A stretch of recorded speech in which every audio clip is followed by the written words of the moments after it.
Hello दोस्तों। तो कैसे हैं आप सब। तो एक बार फिर से स्वागत है मेरे चैनल द मानवा एनालिस्ट पर। तो इस एपिसोड की शुरुआत में सिस्टम बताता है कि सिस्टम बनने से पहले मैं एक अदर वर्ल्ड का ह्यूमन था, लेकिन किसी रीज़न की वजह से मेरा वर्ल्ड कोलैप्स कर गया। उस टाइम लीडर ने मुझे ढूंढ लिया और मेरे साथ एक डील तय की। लीडर ने कहा मैं एक गॉड हूँ। उन्होंने कहा जब तक तुम एक सिस्टम बन जाते हो और अपने आप को एक सबसे पावरफुल टाइम ट्रैवलर बनाने के लिए तैयार करते हो, मैं तुम्हारे वर्ल्ड को रिबिल्ड कर दूंगा। इसके बारे में क्या ख्याल है। मैंने हाँ कह दिया। सिस्टम बनने से पहले की यादें सील कर दी गई, और तो और मैं अपना नाम भी भूल गया हूँ।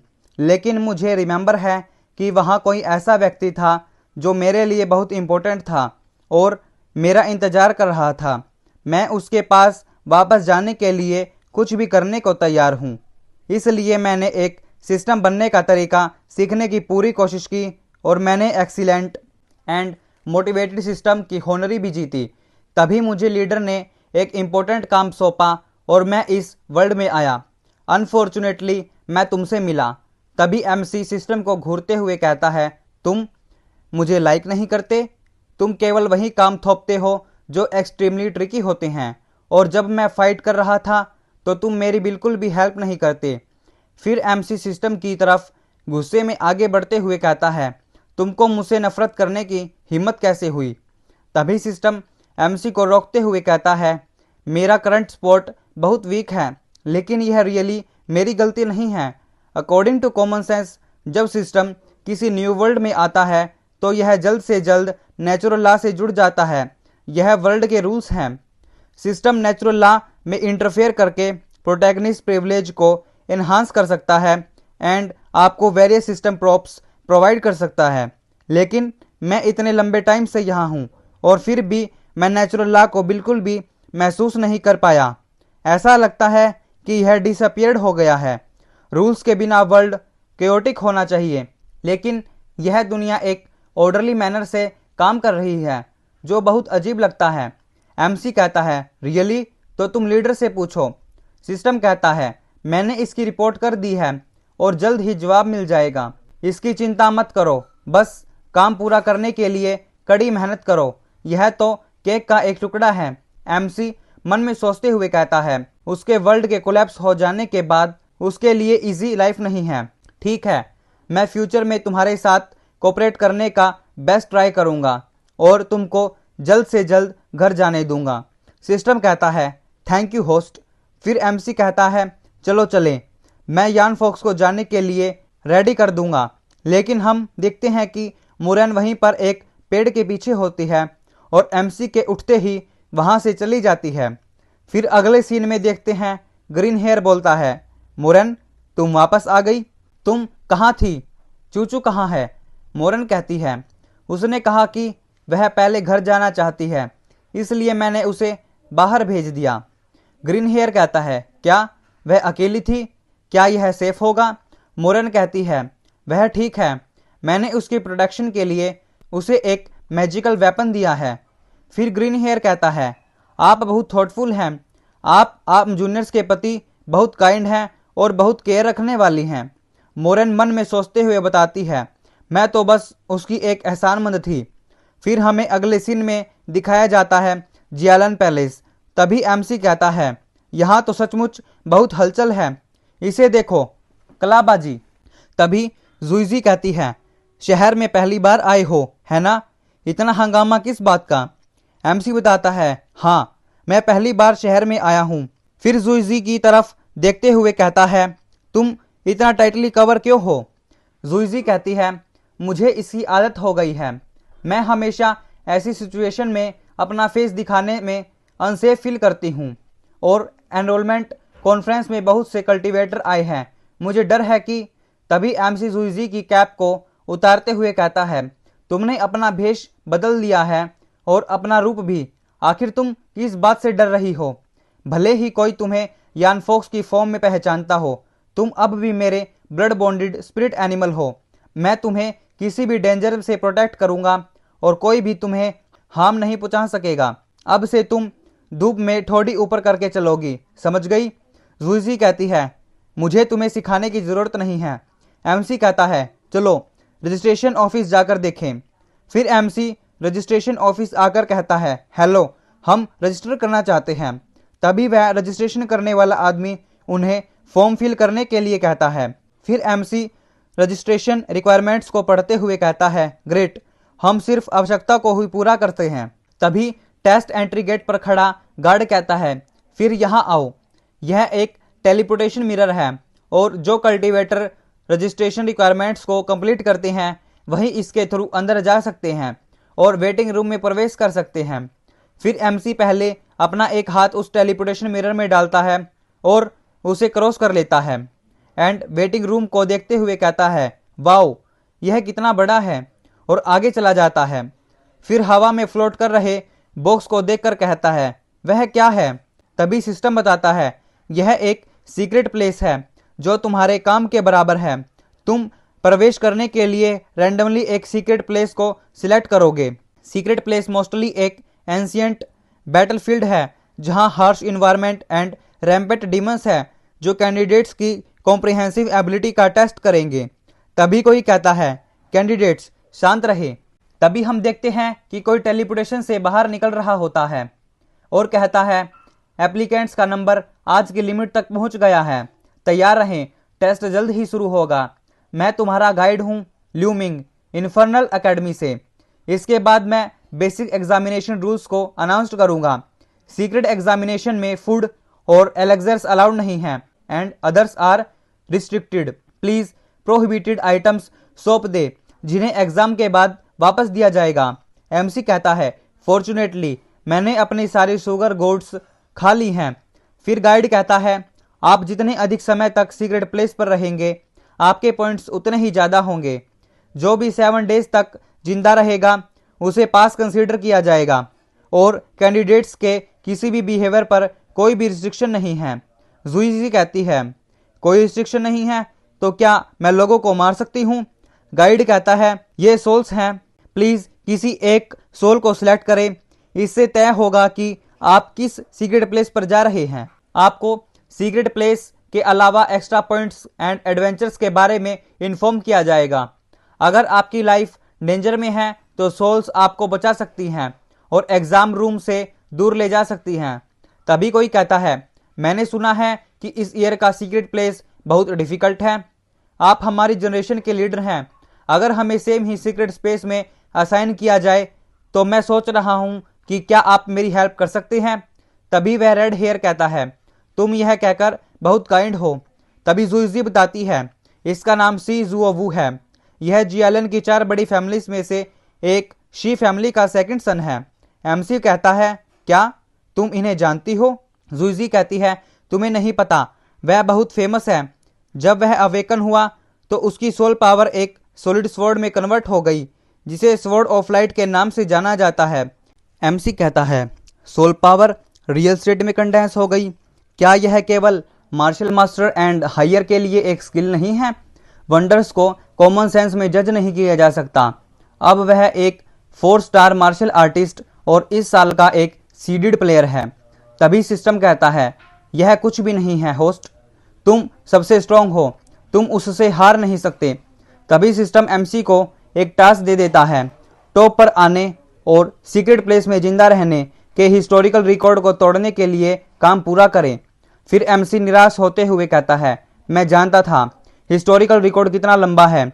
एमसी सिस्टम पर चिल्लाते हुए कहता है बस मुझे अभी सेटल डाउन होने दो। सिस्टम बताता है सीक्रेट स्पेस में टाइम बहुत स्पीड है और अंदर के 15 दिन बाहर के 1 घंटे के बराबर हैं, इसलिए कोई देरी नहीं होगी। तभी जुईजी कहती है सीक्रेट स्पेस खुल रहा है, क्या हम उसी सीक्रेट स्पेस में जा रहे हैं अगर उन्हें पता चल गया कि मैं कौन हूँ। एमसी कहता है हमारे बीच ब्लड बॉन्ड है इसलिए यह ठीक है, अगर यह काम नहीं करता है तो हम बस एक दूसरे को होल्ड करे रहते हैं और वे दोनों एक दूसरे को सिर और कमर से पकड़ लेते हैं। गाइड कहता है डियर कैंडिडेट्स, 100 साल पहले धर्मा एंडिंग एज के दौरान इविल डीमंस ने इन्वेड कर दिया था और लोगों को दुख और पीड़ा में डुबो दिया एंड कल्टिवेशन वर्ल्ड डिस्ट्रक्शन के कगार पर था, लेकिन एंसेस्टर ने इसे होल्ड रखा। उन्होंने मैंडेड स्पिरिचुअल वेन्स को ठीक किया और इविल्स डीमंस को दूर भगाया ताकि हम आज की प्रोस्पेरिटी फिर से पास की। इन सीक्रेट स्पेस पर अभी भी डिजास्टर पीरियड के अपीयरेंस मिलती है। मैं आशा करता हूं कि आप हमारे एंसेस्टर की इच्छा को अपनाएंगे, अपनी बॉडी और माइंड को उसमें झोंक देंगे एंड ब्रेक थ्रू योरसेल्फ। और तभी गाइड सीक्रेट स्पेस को ओपन करने के लिए चैंटिंग करने लगता है और उस सीक्रेट स्पेस को ओपन कर देता है। तभी सभी सोल्स उन सभी कैंडिडेट्स को सीक्रेट स्पेस में टेलीपोर्ट करने लगती है। सभी कैंडिडेट्स एक लाइट फॉर्म में उन सभी सीक्रेट स्पेस में जाने लगते हैं। जब जूजी की आंखें उस सीक्रेट स्पेस में खुलती है तो वह देखती है कि एमसी के ट्राउज़र का सिर्फ एक टुकड़ा ही आया होता है। फिर जूजी अपने सिर पर हाथ रखकर बोलती है कि मेरे बाल दुख रहे हैं। उस मूर्ख ने बहुत जोर से खींचा, लेकिन फिर भी हम एक दूसरे से अलग हो गए। तभी कोई कहता है यह ब्लैक अर्थ के दलदल में प्रेजेंट स्टिल वाटर की चोटी होनी चाहिए। तभी वह ब्लू हेयर गर्ल बोलती है, लेकिन बहुत अजीब बात है, मैंने सीनियर्स से सुना था कि कैंडिडेट्स को एक समान रूप से सीक्रेट प्लेस पर कहीं भेज दिया जाएगा, फिर वे खुद ही डिसाइड करेंगे कि उन्हें कहाँ जाना है। लेकिन जैसे ही हम आए हम अलग हो गए। फिर वह जूजी से कहती है, छोटी बच्ची क्या तुम जग रही हो? तुम्हें थोड़ा चक्कर आ रहा है, क्या तुम ठीक हो? क्या हम साथ मिलकर फूड और अदर पॉइंट्स इकट्ठा करें? जूजी मन में सोचते हुए कहती है, मदद करो, मैं उससे क्यों टकराई? मेरी आइडेंटिटी एक्सपोज हो गई तो। चूजिंग चैन तुम कहाँ हो? फिर हमें एमसी का सीन दिखाया जाता है। एमसी का ट्राउजर निकला होता है और उसके हाथ में जूजी के बाल होते हैं। लेकिन तभी एमसी के पीछे एक मॉन्स्टर अटैक करने लगता है। तभी एमसी ट्राउजर पहनने के लिए झुक जाता है और उस मॉन्स्टर का अटैक मिस हो जाता है और एमसी उसे एक बैक किक मार देता है। किक लगते ही उस मॉन्स्टर का सिर जमीन में घुस जाता है। एमसी उसे और मारने लगता है। क्या बकवास है, कितना लूजर आदमी है, मुझ पर स्नीक अटैक करना चाहता था। फिर हमें सीक्रेट स्पेस के मैप का सीन दिखाया जाता है। जूजी स्टिल वाटर चोटी पर होती है और एमसी दलदल वाले इलाके में होता है। सिस्टम बताता है यह एक दलदल का मॉन्स्टर है। इस सीक्रेट स्पेस को ब्लैक अर्थ मार्स कहा जाता है। जमीन को देखते हुए यह मार्स मिस्टी लैंड होगा। यहाँ की धुंध जहरीली है, लेकिन तुम इससे पूरी तरह इम्यून हो। एमसी कहता है जूजी भी इसी सीक्रेट स्पेस में एंटर कर गई है। मैंने उसे महसूस किया, लेकिन हम अलग कैसे हुए? क्या हमें एक ही जगह टेलीपोर्ट नहीं किया जाना चाहिए था? तभी सिस्टम कहता है हो सकता है कि एग्जाम के रूल्स चेंज कर दिए गए हों, इसलिए जरा चारों ओर नज़र दौड़ाएं और देखें कि कहीं कोई खतरा तो नहीं है। पहले कुछ फूड ढूंढो ताकि कुछ टाइम तक जिंदा रह सको। क्या गलत है? एमसी मिट्टी को हाथ में उठाते हुए कहता है मिट्टी बहुत फर्टाइल है। मैंने कभी इतनी फर्टाइल ज़मीन नहीं देखी, डोल्वो माउंटेन से कहीं बेहतर। अगर मैं खेती का कुछ काम न करूं तो कितना अफसोस होगा। सिस्टम कहता है क्या तुम खेती का काम करना चाहते हो? तुम कितने जीनियस हो, तुम प्लांटिंग करने के लिए सीक्रेट स्पेस पर आए हो। फिर सिस्टम एमसी को रोकते हुए कहता है शांत हो जाओ, अगर तुमने इसे अभी लगाया तो जब तक यह बड़ा होगा तो तुम भूख से मर जाओगे। एमसी कहता है कोई समस्या नहीं, मैंने जल्दी पकने वाले सीड्स एंड लैंड रिक्लामेशन फर्टिलाइजर्स उगाए हैं। सोल पावर के पकने के साथ यह 3 दिनों में फल देगा। अगर हम अनाज उगाते हैं तो 17 दिन जीवित रहने की बात तो छोड़ो, हमें 1 साल तक कोई समस्या नहीं होगी। सिस्टम एमसी को रोकते हुए कहता है ऐसा मत करो, तुम यहाँ विनर बनने आए हो, फार्मर बनने नहीं, इसे रोको। फिर अगले सीन में हम देखते हैं कि जूजी और रेड हेयर खाना ढूंढने के लिए खुदाई कर रहे होते हैं। तभी ब्लू हेयर उनसे पूछती है तुम्हारी खुदाई कैसी चल रही है? तभी रेड हेयर एक बास्केट उठाकर कहता है बस यह एक बास्केट। फिर जूजी मन में सोचने लगती है कि यह रेड हेयर वैसा नहीं है जैसा मैंने सोचा था। मैंने सोचा था कि वह एक डोमिनेटिंग मैन होगा, लेकिन वह काफ़ी शांत है। लेकिन वह इस लड़की सुई सियोलिंग के प्रति बहुत ओबिडेंट है। फिर सियोलिंग कहती है आप मार्श एरिया में जितना आगे जाएंगे वहाँ फूड उतना ही कम होगा, इसलिए जब तक संभव हो अधिक से अधिक मशरूम खोदें। फिर कोई कहता है आपने इतना खोदा है, यह पर्याप्त नहीं है, सब लोग मेरे साथ आओ, मैं एक रिपीटर हूँ और मुझे पता है कि फूड कहाँ मिलेगा। फिर वह उन सभी को अपने साथ ले जाने लगता है। जुइजी पूछती है, हम कहाँ जा रहे हैं? लेकिन तभी जुइजी किसी की पूंछ पर पैर रख देती है और फिर आप जुइजी का चेहरा देख ही सकते हैं। जुइजी कहती है, क्या बकवास है, किसी की पूंछ पर पैर रखना। सियोलिंग कहती है, जमीन पर ढेर सारा पूप है, और उस लड़के पर चिल्लाकर बोलती है, हम कहाँ हैं? लेकिन वह लड़का हंसते हुए एक टेलीपोर्टेशन तलिस्मान निकालते हुए कहता है, शिजुओवू के एलिमिनेशन के लिए टेलीपोर्टेशन तलिस्मान का ट्रेड करना एक अच्छी डील है, और वह उन सभी को मॉन्स्टर्स के बीच छोड़कर टेलीपोर्ट हो जाता है। सियोलिंग कहती है, यह मार्स मॉन्स्टर्स का एरिया है और शी फैमिली हमारे खिलाफ प्लान बना रही है।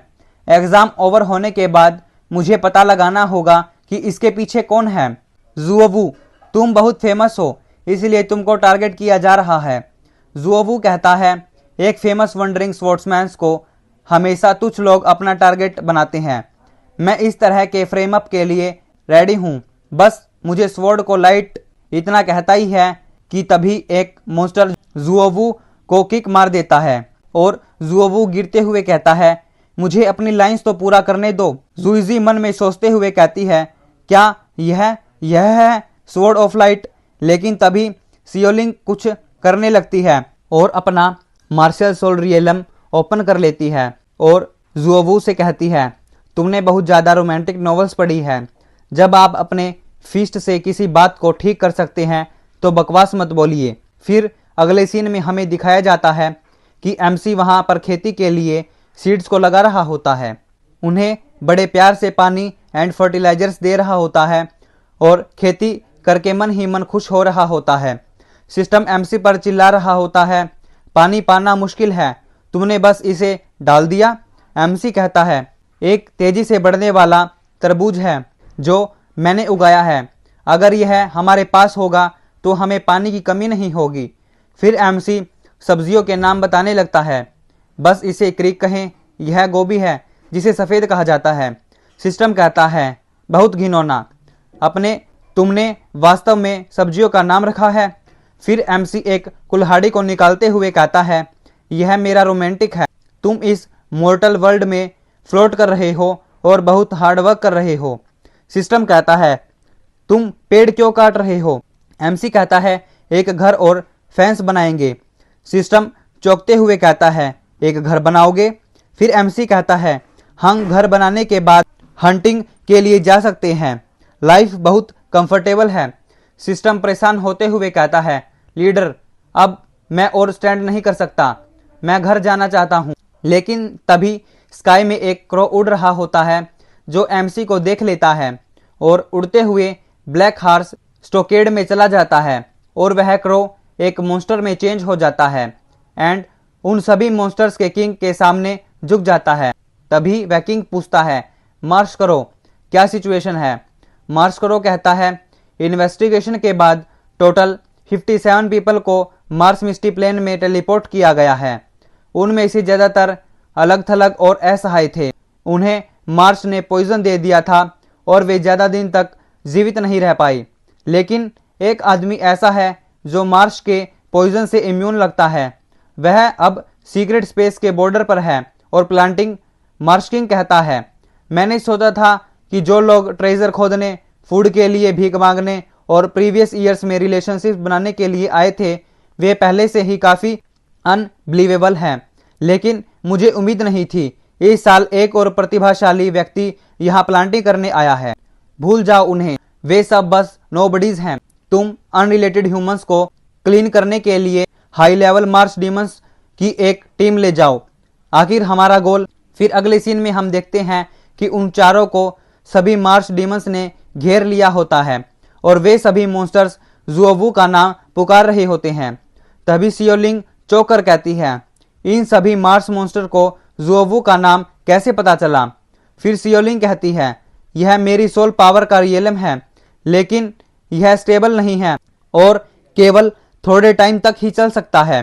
जुइजी मन में सोचते हुए कहती है, सोल पावर रियलम, क्या यह ऐसी स्किल नहीं है जो केवल एक ग्रैंड मार्शल आर्टिस्ट ही मास्टर कर सकता है? क्या यह पहले से ही एक ग्रैंड मार्शल मास्टर है? सियोलिंग कहती है, लेकिन ये मार्स मॉन्स्टर्स हाई लेवल के नहीं हैं, इसलिए इस शील्ड से बाहर निकल जाओ। मैं एक फिजिशियन हूँ, चोट लगने की चिंता मत करो। जुओवू, आगे बढ़ो। जुओवू कहता है, कोई बात नहीं, मैं अब तुम इविल मॉन्स्टर के सामने सिविलाइज नहीं रहूंगा। और चिल्लाते हुए कहता है, मेरी sword, come with the light, और सभी मॉन्स्टर्स पर अटैक कर देता है एंड राउंड राउंड घूमते हुए सभी मॉन्स्टर्स को किल कर देता है और पागलों के जैसे हरकतें करने लगता है। सियोलिंग चिल्लाते हुए कहती है, जुओवू, अपनी एनर्जी को यहीं पर वेस्ट मत करो।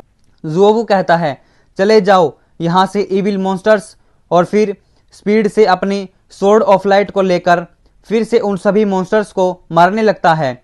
यह देखकर वह लड़का और जुइजी चौंक जाते हैं। सियोलिंग कहती है, चलिए इसके पीछे चलते हैं।